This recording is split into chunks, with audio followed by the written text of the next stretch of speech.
పోలీసులపై AP high court serious అయింది. Traffic నిబంధనలను అమలు చేయడంలో పోలీస్ నిర్లక్ష్యం వ్యవహరిస్తున్నారని హైకోర్టు తప్పుపట్టింది. కేవలం 3 నెలల కాలంలో 667 మరణాలు సంభవించడంపై హైకోర్టు విస్మయం వ్యక్తం చేసింది. ట్రాఫిక్ రూల్స్ ను కఠినంగా అమలు చేసి ఉంటే ఆ మరణాల సంఖ్య తగ్గేదని కోర్టు ఆగ్రహం వ్యక్తం చేసింది. ఏపీలో వాహనదారులు హెల్మెట్లు వాడకపోవడంపై హైకోర్టు ఆగ్రహం వ్యక్తం చేసింది. పోలీసులు తీసుకుంటున్న చర్యల తీరుపై ప్రధాన న్యాయమూర్తి అసంతృప్తి వ్యక్తం చేశారు. ట్రాఫిక్ రూల్స్ అమలు చేయడంలో పోలీసులు నిర్లక్ష్యంగా వ్యవహరిస్తున్నారని వెల్లడించారు.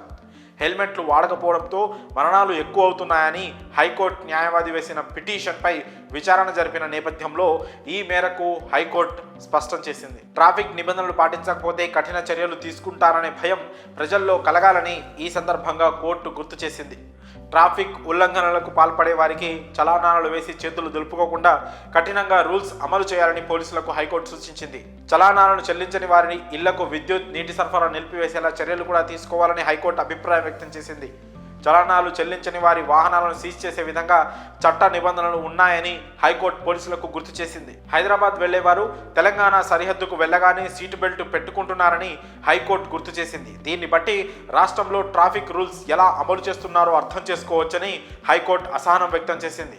హైదరాబాద్లో బ్లాక్ ఫిలిం ఉన్న కారు దాదాపు ఎక్కడా కనిపించదని హైకోర్టు తెలిపింది. అక్కడ ట్రాఫిక్ రూల్స్ కఠినంగా అమలు చేస్తున్నారని హైకోర్టు ప్రస్తావించింది. ఈ క్రమంలో వచ్చే విచారణకు కోర్టు ముందు హాజరు కావాలని ట్రాఫిక్ ఐజీకి హైకోర్టు ఆదేశాలు జారీ చేసింది. కేసు విచారణ సందర్భంగా రాష్ట్ర వ్యాప్తంగా ఉన్న ట్రాఫిక్ పోలీసుల ఖాళీల భర్తీకి ఎందుకు చర్యలు తీసుకోవడం లేదని హైకోర్టు ప్రభుత్వాన్ని ప్రశ్నించింది.